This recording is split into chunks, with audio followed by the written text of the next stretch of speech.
Olá, queridos ouvintes leitores do Jornal de Hoje. Estamos aqui para o podcast Fala de Hoje e eu sou Bruna Picolin, advogada digital, especialista na adequação da Lei Geral de Proteção de Dados. E eu tenho a honra de ter como convidado hoje o Bruno Malvese, que ele é CEO do Grupo Imper. Bruno, muito obrigada pela tua presença. Saiba que é uma satisfação para a gente contar com a tua presença ilustre aqui e poder saber mais do que você tem para trazer para a gente, para os ouvintes, para os leitores, para toda essa galera que acompanha o Grupo Imper, que faz tanta diferença aqui em São José do Rio Preto. Muito obrigada. Eu que agradeço, é um prazer, uma satisfação enorme estar aqui com vocês. Eu que sou parceiro, né, leitor assíduo do jornal também. É muito importante estarmos juntos nesse momento, né, de explicações e desenvolvimento. Obrigada, Bruno. Obrigada mais uma vez. Eu agradeço. Então, já que vamos aqui para o nosso bate-papo, Bruno, você é advogado. Sou. Fiquei impressionada com isso. Me fala um pouco de como é que tudo começou. A advocacia, porque você é jovem, muito jovem. Então, é que eu sou muito mais jovem que você. É. Mas como tudo começou? Eu sou um nerd por excelência, Bruno. Então, eu sempre gostei muito de estudar e muito de ler. E sempre tive muito mais aptidão para as ciências humanas do que para as exatas, né? E nessa jornada, né, quando você é adolescente, eu não sabe muito bem o que fazer, comecei a pesquisar. Não tinha nenhum advogado na minha família, como ainda não tem. Mas eu comecei a entrar em contato com algumas pessoas e ter um pouco mais de familiaridade do que era, né, advogar em si. Eu nem pensava em fazer concurso, essas coisas. E aí eu optei pelo direito. Tinha duas opções, na verdade, direito ou filosofia na minha mente. Sofri uma enorme pressão na minha casa para fazer direito, porque falaram, você Imagino. vai fazer filosofia, vai fazer o quê? Hoje é até legal, né? Porque você vira um youtuber famoso, tem um conteúdo E a vida bacana. segue. Exatamente. Mas optei por fazer direito e tinha uma missão de conseguir passar numa faculdade de ponta. Felizmente eu consegui passar na USP, né? Que é a maior faculdade de direito da América Latina, segundo os estatísticas. Depois que eu me formei, ainda fiz mais 4 pós-graduações, né? Como eu falei, eu parei de estudar cursos mais profundos depois do nascimento da minha primeira filha, que aí eu tomei um ultimato da minha esposa, falou, para, porque não dá. Porque realmente demanda muito, né? Demanda. O aprendizado e o conhecimento, eles são profundos nesse caso, quando você trabalha, faz um MBA ou mestrado. Então, eu optei por dar um tempo nesse processo de aquisição de conhecimento acadêmico e continuei fazendo as minhas leituras, né? Tenho meta de leitura até hoje. Então, eu fiquei 10 anos no mundo do direito, me formei em 2011, mas eu trabalhei desde do primeiro ano da faculdade. E aí, em 2016, já entrando um pouco da minha trajetória para o Grupo Imper, até aquele momento de uma crise muito forte no mercado imobiliário. Não sei se vocês se recordam que era a época do impeachment da Dilma. Foi um momento que o mercado imobiliário reduziu 70% no Brasil. Foi uma crise gigantesca, sem precedentes. Nesse momento, o meu pai, que já tinha a empresa fundada há bastante tempo, falou: olha, tô com um problema. Você tem pretensão de voltar para Rio Preto? Eu falei, tenho. Eu estava com uma carreira sólida, acelerada lá em São Paulo. Estava trabalhando com um dos maiores escritórios de recuperação judicial do Brasil. Depois eu fui para o escritório boutique. Consegui desenvolver muito bem meu trabalho lá. Mas eu sempre quis voltar para a nossa cidade. Eu sou nascido aqui, criado em Rio Preto. E não teve um dia dos 10 anos que eu fiquei em São Paulo que eu não pensei em retornar para cá. Então eu falei, quer saber de uma coisa? Ou eu volto agora ou não volto mais, porque eu já estava num momento muito acelerado na carreira como advogado. Eu optei por voltar. Mas ainda assim trabalhei muito como advogado aqui em Rio Preto, mas já focado 100% na empresa, né? E hoje eu particularmente não coloco a mão em quase nada que é jurídico. Eventualmente irei um contrato de parceria, mas hoje nós criamos uma estrutura lá, temos alguns escritórios que nos assessoram e deixei esse mundo do direito para virar realmente empresário do mercado imobiliário. Nossa, isso, como eu disse anteriormente para você, jamais ia imaginar. Quando eu peguei seu currículo, eu falei, uou, advogado, porque você tá tão intrínseco no grupo, porque tem que viver essa realidade, respirar essa realidade e principalmente entender desse mercado imobiliário.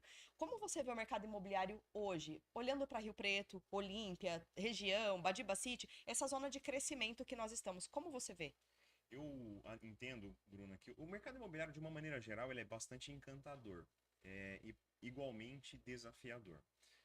Os nossos processos, eles são muito longos, são ciclos muito demandantes, pesados e demora muito, né? Então, do dia que a gente começa a fazer uma negociação de fato até um lançamento, são 5 anos.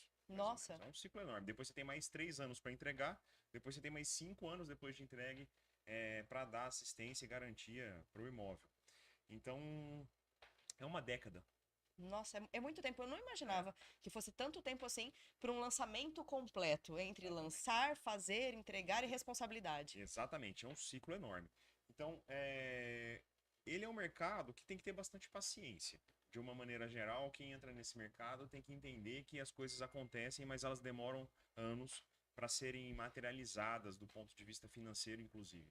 É, De toda forma, o que eu vejo do mercado hoje, a nossa região é uma região muito próspera e tem muita condição de crescimento. Sim. Você disse, por exemplo, Rio Preto. Rio Preto é uma cidade que não para de crescer e o crescimento vegetativo de Rio Preto, né, orgânico, das pessoas que estão nascendo aqui, ele é até razoável. Mas tem muita gente de fora vindo para a cidade, porque a cidade não para. Né? Rio Preto não anda sozinha. E, além do mais, as outras cidades satélite, vamos dizer assim, Badibacite, Mirassol, Cedral e Piguá, são cidades que crescem muito. Sim. Pelas últimas estatísticas do último censo, eu acho que Badibacite e Piguá foram as 2 cidades que mais cresceram no estado de São Paulo. Nossa. 80%. Tudo bem, eram cidades pequenas que se desenvolveram muito, mas tem muita coisa para ser feita e tem uma oportunidade gigante do mercado imobiliário. Olímpia, então, nem se fala. Nem comentários. Porque é um lugar que é um polo turístico, hoje é um dos maiores polos turísticos do Brasil, que está acontecendo muita coisa. Nós vamos ter um aeroporto internacional da região metropolitana agora, que vai trazer carga aérea para cá também, que isso é importante, porque o aeroporto de Rio Preto não comporta carga. Então, você vai trazer uma outra dinâmica de mercado para Rio Preto. Lembrando que nós também temos novas universidades chegando, a UFSCar que está desembarcando em Rio Preto possivelmente o ano que vem. Então, veja, o potencial do mercado imobiliário, tanto para as empresas que estão construindo, mas para investidores e também para quem tem um desejo de ter uma casa, né? É importante lembrar, Bruno, por exemplo, que o brasileiro tem em média 2 casas durante sua vida. É muito pouco. E ainda assim nós temos um déficit habitacional gigantesco de 7, 8, acho que a última estatística está quase 10 milhões de famílias. Tem muita oportunidade. Sim. E aqui o interior do estado de São Paulo, especialmente o noroeste paulista, é um dos melhores lugares para trabalhar.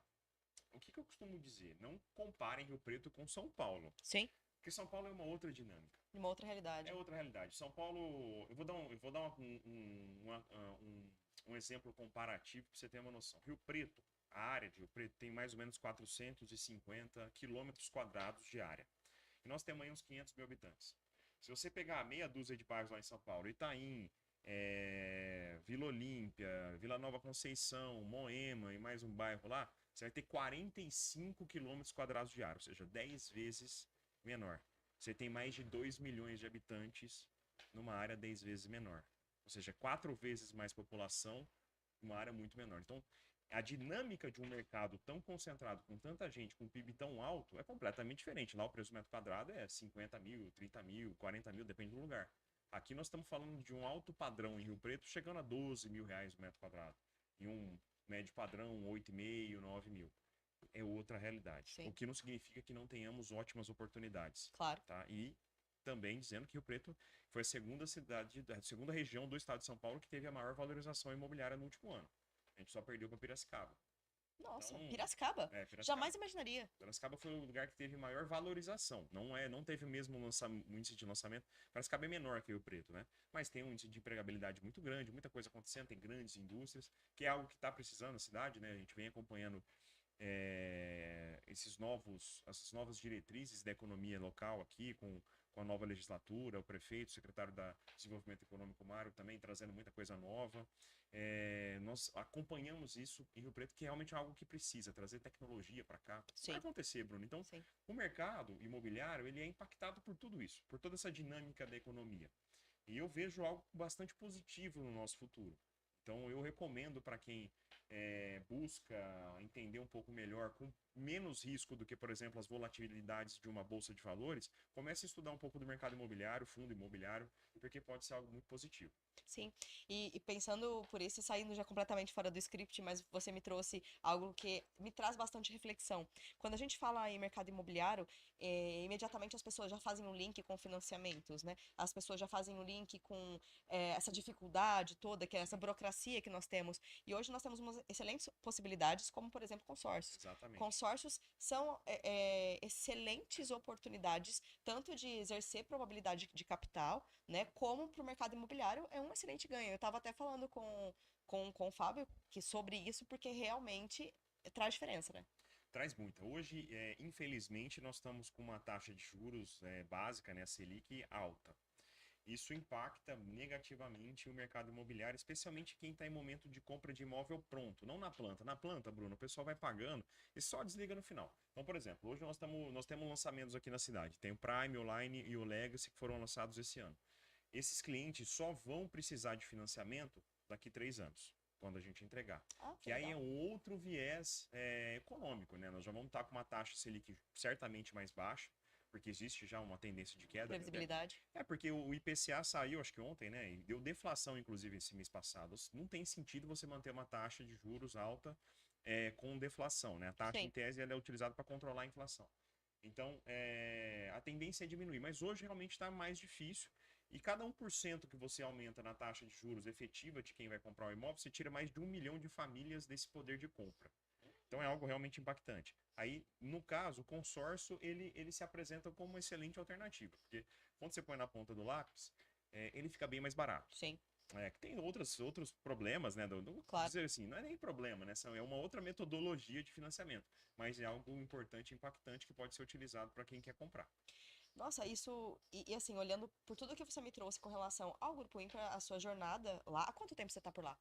Eu estou desde 2016, vai fazer 10 anos o ano que vem. 10 anos 10 já. anos. E como. Né? Passa rápido, viu? Passa rápido, passa rápido. E olhando pro mercado, né? Tanto imobiliário quanto do direito, o que você acha que foi o reflexo de toda essa tua bagagem com estruturação de direito, estudo jurídico, essas análises de casos que você teve em escritório modelo, e a gente sabe o quanto é difícil atingir esse ápice, principalmente em São Paulo, Sim. onde tudo é muito concorrido. O que você acha que fez diferença nesse olhar? Porque o que eu percebo, e você que é bastante parecido comigo, apesar de advogado, você é empreendedor, e por ser empreendedor, você tem um olhar estratégico diferente, o que traz total diferença. Porque da pergunta, quando a gente fala com essa galera que escuta o de hoje, a gente falou aqui anteriormente com o Henry da Henry Store, então nós trouxemos grandes insights com relação ao quê? Como é que eu usei disso para fazer aquilo? Porque empreender no Brasil é muito desafiador. Então, assim, como diz um amigo, um sábio filósofo, né? Que se você consegue aqui no Brasil, você consegue em qualquer lugar do mundo, né? Então, o que você acha que essa soma de fatores na sua vida fez diferença para que você possa colocar isso como espelho para que as pessoas se espelhem realmente na sua trajetória de vida, até de liderança? Porque hoje, sobre quantas pessoas você lidera? 150. 150, não é brinquedo não, hein? Ah, bastante gente. Não é brinquedo Quando não. eu cheguei na empresa, nós éramos em 13 pessoas. Você tá de brincadeira? Verdade. Então, é realmente um crescimento. Nós crescemos, Bruno, 2.500% nesse período. Pô. É bastante coisa. Hoje nós estamos entre os maiores, se não formos já o maior, estamos entre os maiores do mercado imobiliário do Noroeste Paulista nesse segmento que nós atuamos. A nossa busca, especialmente a minha busca, Bruno, não é quantidade, é qualidade. Excelente. E aí, se nós formos os maiores porque somos os melhores, eu estou satisfeito. Então a busca é por ser o melhor, não por ser o maior. Eu uso muito do que eu aprendi no direito na aplicação do meu dia a dia prático como empresário. Especialmente algo que é extremamente difícil no Brasil, que é a predição. É você conseguir compreender possíveis cenários se ajustando a essas consequências e esses riscos que são tomados dentro do negócio imobiliário. Que nós temos uma matriz conjugada lá de riscos e a gente estuda bastante isso. E saber o que pode dar errado talvez tenha sido o que mais me ajudou em ser advogado nesse momento. Porque a gente elimina a ignorância dentro desse processo.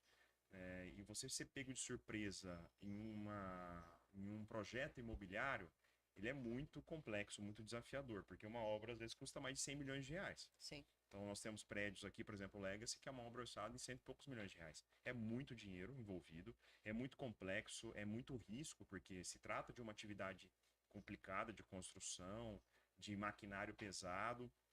Então, essa predição, ainda que seja muito difícil aqui no Brasil, né, a gente estava comentando agora há pouco sobre novos conceitos e novas questões, me ajudou bastante. O maior desafio certamente foi formação de equipe nesse processo. Sempre é. Eu vejo profissionais muito bons. Continuamos fazendo processos seletivos muito rigorosos, colocando pressão no processo seletivo para sentir um pouco o que as pessoas acontecem, porque o negócio vai se tornando mais sofisticado, Bruna. A gente precisa de pessoas que têm pensamentos mais sofisticados. Sim.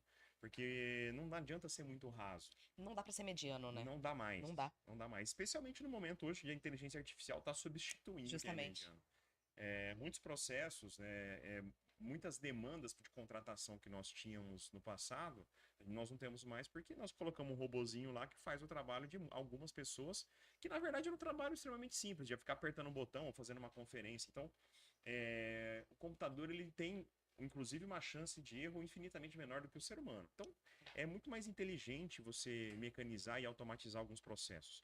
Mas a formação de equipes A cultura, né? Exatamente. E aí você, por exemplo, imagina uma empresa que cresce, que tinha de 13 funcionários para 150 funcionários.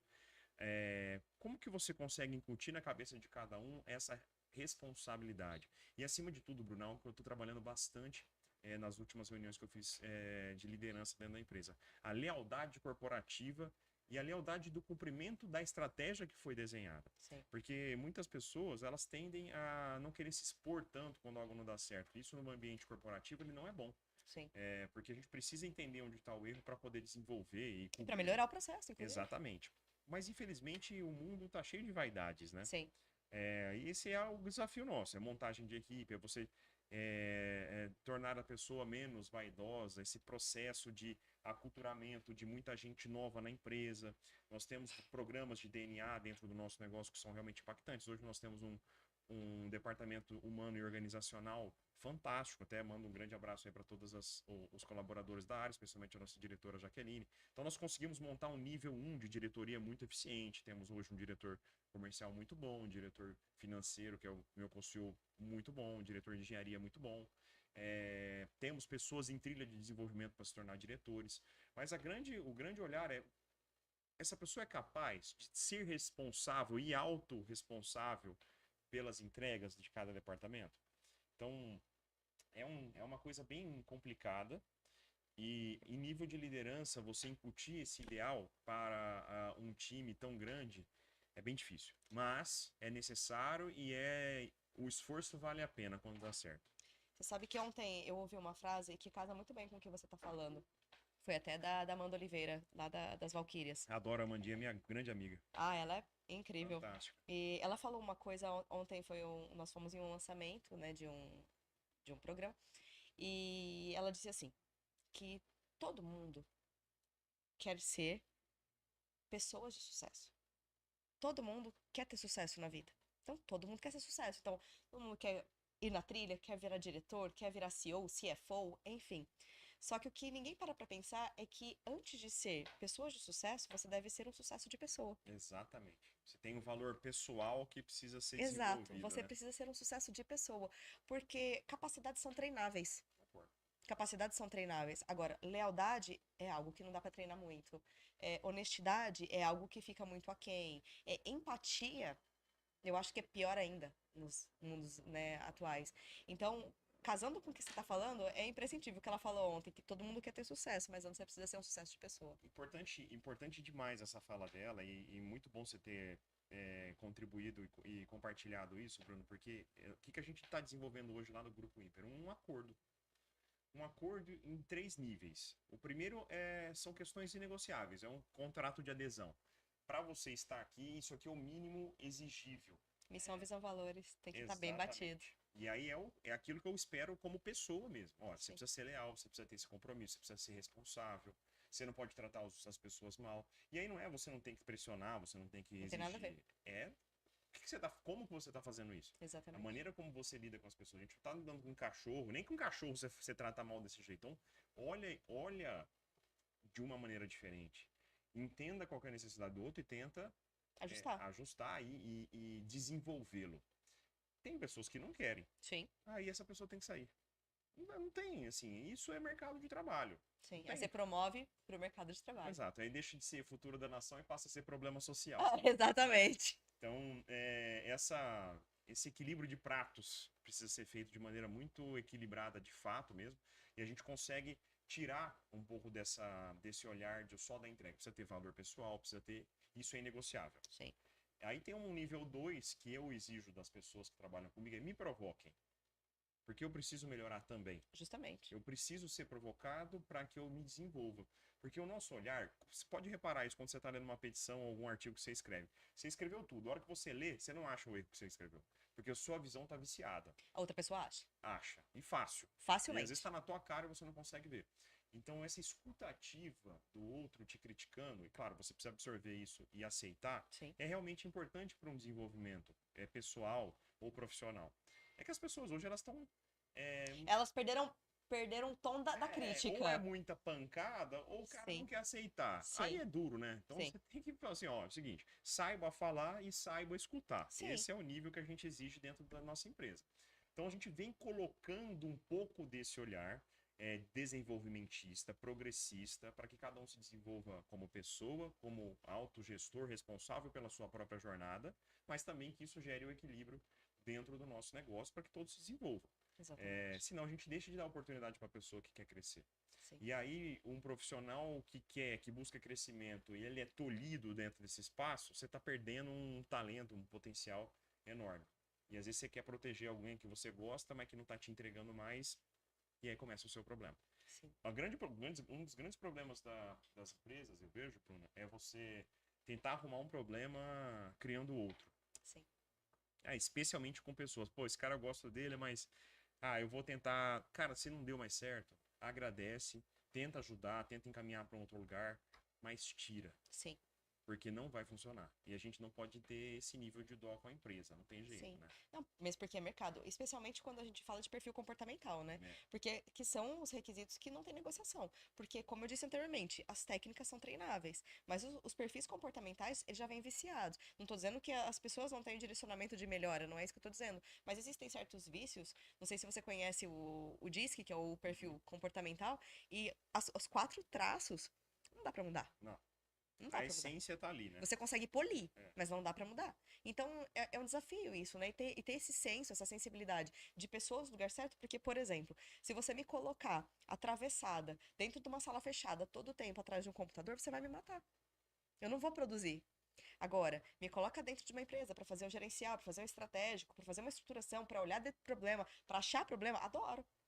Adoro. Só que se você, a mesma pessoa que é advogada nas duas partes, se você me colocar em lugares diferentes, temos problema. Você vê que o ambiente, ele te ajuda a se desenvolver, né? Sim. Ele te tira ou te põe num potencial maior ou menor conforme a sua aptidão. A gente precisa observar isso. E colocar as pessoas nos lugares certos, né? Sim. Existe um livro que eu acho que na verdade é um conjunto de livros que eu li que trazem um pouco disso, né? Gestão de alta performance, Ganhando Tração também fala muito sobre isso. Pessoa no lugar errado, ela te trava a vida num nível absurdo. Exato, é uma âncora, né? Exatamente. E às vezes ela pode produzir muito mais no lugar certo. Exato. Então, assim, acha o lugar certo das pessoas. É claro que quando você inicia um projeto, né, ou inicia um negócio pequeno, o empreendedor ele meio que faz tudo, né? Ele é o RH, ele é o financeiro. É o eu empresário, né? Exatamente. Então, é mais difícil. Mas também é mais fácil para controlar todos os cenários que estão em volta, né? Quando o negócio fica muito grande, o nível de complexidade e sofisticação é maior. bem maior. Mas, assim, tente delegar especialmente essa gestão para quem entende. Sim. Eu fiz bastante esse processo de RH, vamos dizer assim, até o nível que eu falei, cara, eu não sou bom o suficiente para entregar o melhor para a empresa, preciso contratar uma pessoa. Aí nós fomos buscar um profissional de excelência para estar nesse lugar. E foi a primeira diretora que nós trouxemos, a primeira diretoria que nós construímos dentro da nossa empresa, diretoria de RH.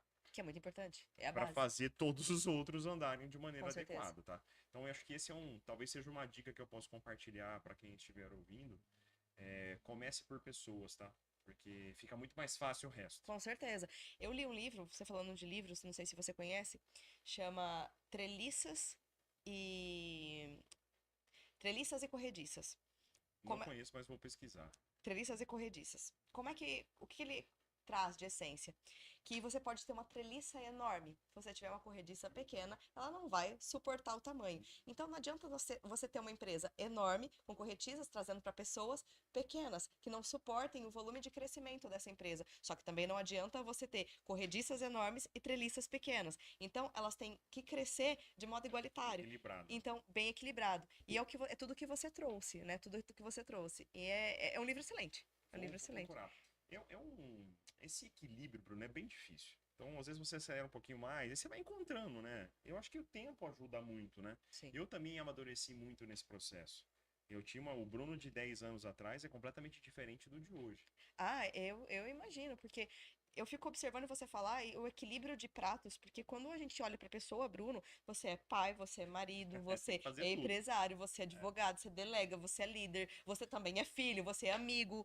E equilibrar todos esses pratos e andar nesse equilíbrio deve ser um baita desafio. Na verdade, você precisa priorizar algumas coisas, né? Sim. Eu, por exemplo, tenho pouquíssima vida social hoje. Pouquíssima vida social. Por quê? Porque não dá tempo. E aí eu priorizo minha família e meu trabalho. E tudo bem, é o momento que eu tô vivendo hoje e faz falta? Faz. Mas está dentro do propósito daquilo que eu aceito e que eu quero. Daquele processo que você precisa viver. É isso. Então, eu já não. Chega um momento que não dá mais. Você precisa fazer opções difíceis, você tem que ter escolhas difíceis para conseguir aquilo que você quer. E eu acho que a vida adulta é um pouco disso, né? A gente ainda tem muitos adultos com cabeça infantilizada. E a adultização, quando eu vi o vídeo da adultização das crianças, eu olho para isso com muito cuidado, tendo em vista a profissão, mas eu olho o inverso. Também a A infantilização dos infantilização. adultos. O mundo não é assim. Então, assim, o sofrimento, né? O aprendizado através do sofrimento, ele faz parte da vida. Sim. Mas, se você quer algo grandioso, você vai ter Tem que que pagar o preço. pagar o preço. E aí o preço é esse. Também, se você quiser ficar De numa oba-oba. vida, pode ficar. Você vai pagar o preço também. Então, assim, aquilo que você quer. E eu acho que aí não tem certo ou errado, tá, Bruno? É escolher o difícil. E o que é errado? É você achar que tá fazendo uma coisa e na verdade tá fazendo outra. Sim. É você se enganar em relação ao objetivo que você tem na sua vida. Porque as coisas não vão cair do céu. Você vai ter que trabalhar. Exatamente. Falando em trabalho, conta aqui pra gente um caso de um projeto que foi desafiador e que a tua equipe teve que superar e você teve que fazer um olhar diferente para que aquilo saísse do papel e andasse. Olha, eu posso dizer que o primeiro projeto desse novo momento do Grupo Imper certamente foi o mais desafiador, que foi o Raízes. Foi um projeto que nós... até arrepio. É que tudo aconteceu nesse período, né? Então, nós tínhamos passado por um processo de cisão muito complicado, aí nós nos recuperamos, e esse era o primeiro projeto desse novo momento da empresa, já com uma nova formatação muito mais profissional, muito mais buscando essa excelência que nós estamos buscando, uma eficiência em altíssimo nível. Era para ser um projeto que era para ser um loteamento, aí nós entendemos que depois da crise talvez não seria um bom negócio, mudamos o projeto para um condomínio de casas. Só que é uma área muito grande. E aí nós tínhamos que desenvolver 351 casas dentro desse projeto. E aí o primeiro desafio é que tipo de casa que nós vamos fazer. Então a gente precisaria enquadrar a vocação daquele terreno para um tipo específico de casa para atender um público que aceitasse comprar. E a gente não tinha informação suficientemente clara para tomar essa decisão. Foi a primeira vez que nós fizemos uma pesquisa de mercado. E aí eu entendi que o mercado imobiliário é ciência pura. Tem o cheiro do negócio, mas ele é científico. Então todas as informações que você pode cruzando e você vai tomar uma decisão extremamente qualificada através da ciência. E aí nós fizemos a pesquisa, desenvolvemos o projeto e começamos a aprovação sem muito conhecimento daquilo, né? Era o primeiro grande projeto que a gente estava fazendo, então a gente apanhou bastante. Na hora que estava tudo meio no jeito, pandemia. Ai, socorro. Aí socorro mesmo. Parou tudo. E a gente falou assim, cara, o que nós vamos fazer agora? A empresa vai parar, o que a gente vai fazer? E aí, Bruna, assim, a gente tinha que tomar decisão. Ou nós vamos e vamos fazer dar certo, ou a gente não faz nada, mas se a gente for, nós só temos dois caminhos. Ou nós vamos seguir, vamos prosperar, ou nós vamos quebrar. Não tem mais o que fazer, porque era uma obra realmente muito cara, né? São 351 casas. Bom, fizemos uma pesquisa, nos empoderamos de que aquilo que era uma coisa boa, pegamos toda a informação. E foi. Esperamos um pouco, né? Porque deu o lockdown em março. A gente aprovou o projeto em abril. Meu Esperou Deus. um pouquinho para ver o que ia acontecer. E foi. Aí em outubro, em novembro, nós falamos, ó, quer saber de uma coisa? Vamos. Vamos embora que o mercado vai comprar. Começou o movimento, a primeira onda do mercado imobiliário na pandemia. Não sei se vocês lembram, mas vendeu muito na pandemia. Soltamos o barco na água. A hora que foi, mas arregaçou. Aí vendeu pra caramba. O primeiro desafio depois foi esse. Segundo desafio, não adianta só lançar, né? Tem que construir. E aí uma gestão de obra de 351 casas é super complexo. Nós fizemos por fase, mas eram muitos metros quadrados de área construída, mais de 40 mil metros. Contratamos uma gestora que foi um desastre. Um desastre. Teve problema que nós tivemos que notificar, tirar eles da obra, teve ação judicial. Separamos, conseguimos resolver, assumimos a obra com uma obra bem complicada de ser gerida ali naquele momento. Então a gente entregou a fase 2, acabamos de entregar a fase 3 agora. Então você vê que é um ciclo da pandemia até hoje. Nós acabamos de entregar em julho a fase 3 do projeto. Ficou muito bom, ficou maravilhoso. Um projeto incrível, um projeto de casas com pé direito elevado, dois quartos com suíte, 3 quartos. Hoje talvez seja nós ganhamos o prêmio de empresa mais inovadora do Noroeste Paris, porque nesse momento foi o primeiro lançamento virtual imobiliário do interior do Brasil. Só São Paulo tinha lançado, nós somos a primeira fora de São Paulo para fazer esse lançamento. Deu super certo. Mas depois a construir foi difícil, para entregar foi difícil, a gestão do pós-obra complexa. Então esse certamente foi um projeto extremamente desafiador. Só que ele fez com que nós abríssemos os olhos para a necessidade de controle interno da empresa, tá, Bruno? Então muita coisa que era feita fora da empresa nós internalizamos para estar na mão. Sim. Aumentou muito a dificuldade e a demanda de tempo, só que melhorou muito a qualidade. Não, e aí entra a questão do compliance e governança, né? Exatamente. Toda a estruturação, porque quando você incorpora isso para dentro, né? Quando você traz do pleonasmo de fora para dentro, é aí que você vê a coisa acontecendo de verdade. É aí que são elas, né? Porque aí precisa colocar cada um no seu quadrado e de fato fazer funcionar. E essa operação com tantas engrenagens, ela é super difícil. Mas deu certo. Na sequência nós viemos com outros lançamentos. Aí de lá para cá já foi bastante coisa. Esse ano o nosso objetivo é vender mais ou menos 500 milhões de reais, que já nos coloca numa posição de destaque no cenário nacional, entre uma das maiores construtoras do Brasil. Mas que gera uma série de outros desafios que nós temos que enfrentar. Com certeza. Então tudo isso é aprendizado. Mas todo lançamento, Bruna, a gente aprende mais alguma coisa. Eu acho que a busca nossa é pela excelência. E essa excelência ela vem muito com o aprendizado, com o dia a dia, com o estudo que precisa ser feito.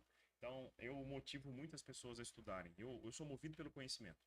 O conhecimento ele pode ser prático ou ele pode ser acadêmico nesse nível, teórico.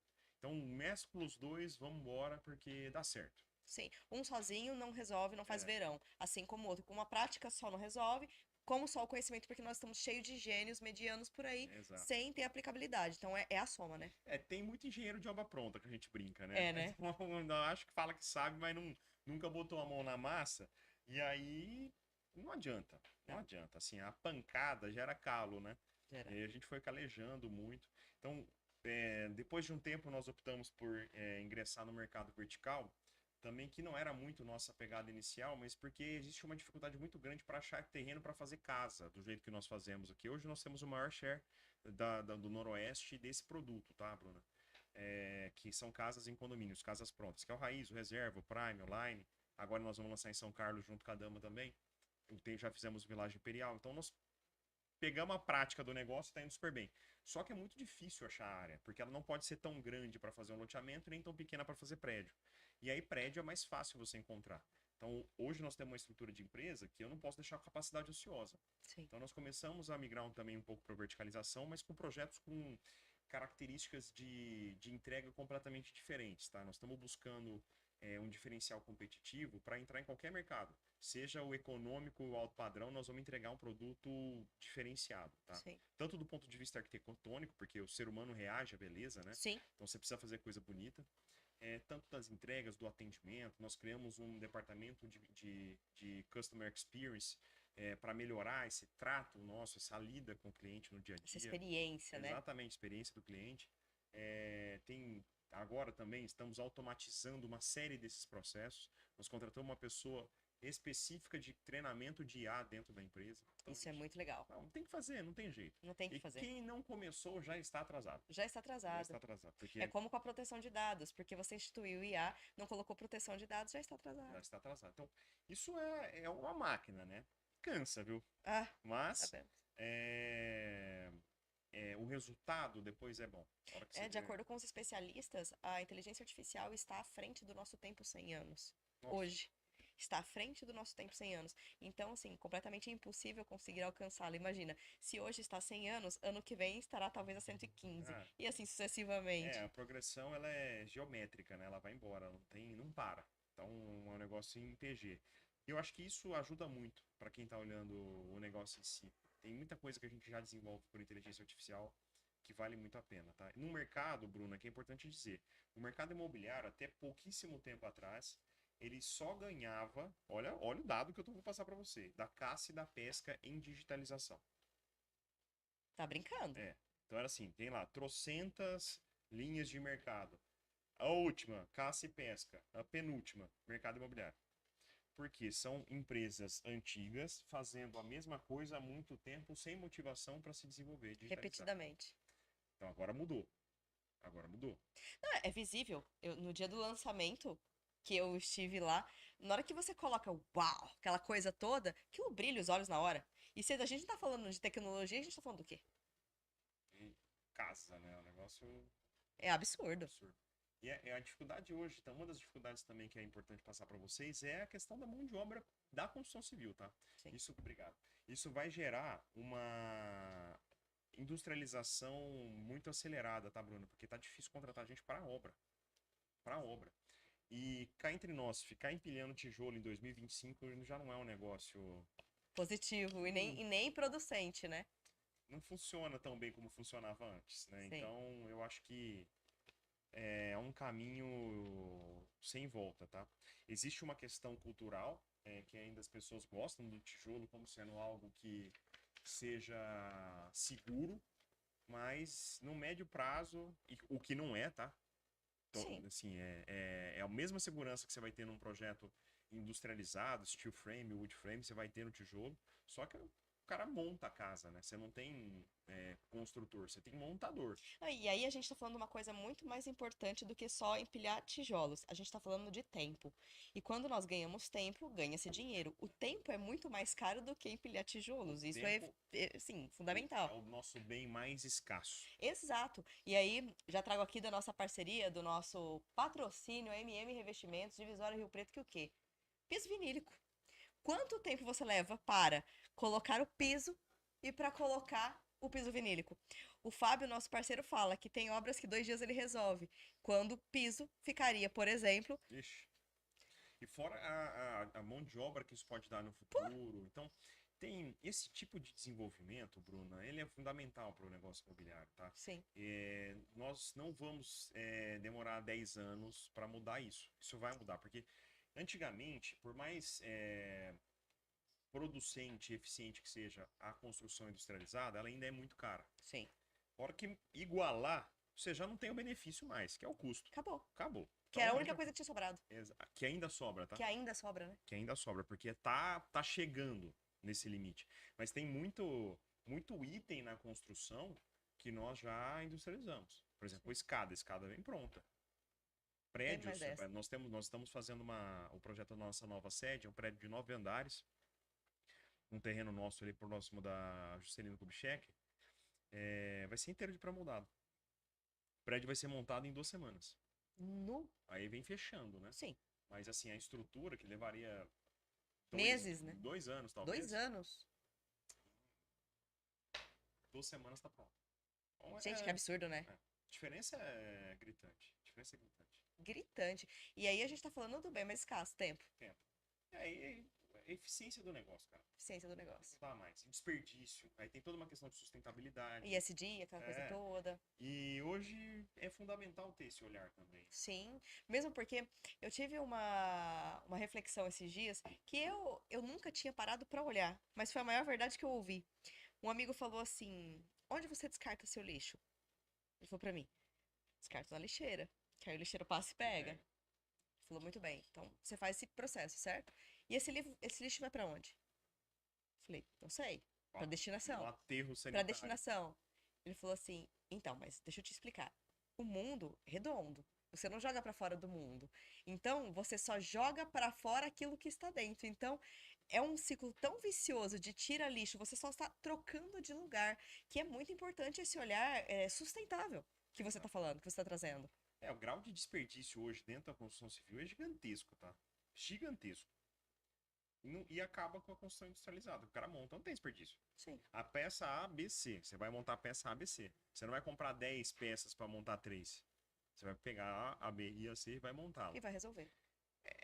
Não é algo ideal, ilusório, tá, Bruna? Isso tá perto de chegar. Sim. Isso tá perto de chegar. Então, aos nossos queridos ouvintes, comecem a entender que as casas vão vir montadas, muito em breve, tá? E mais facilitadas, em tempo recorde de entrega, e facilitação, limpa, o que é benéfico.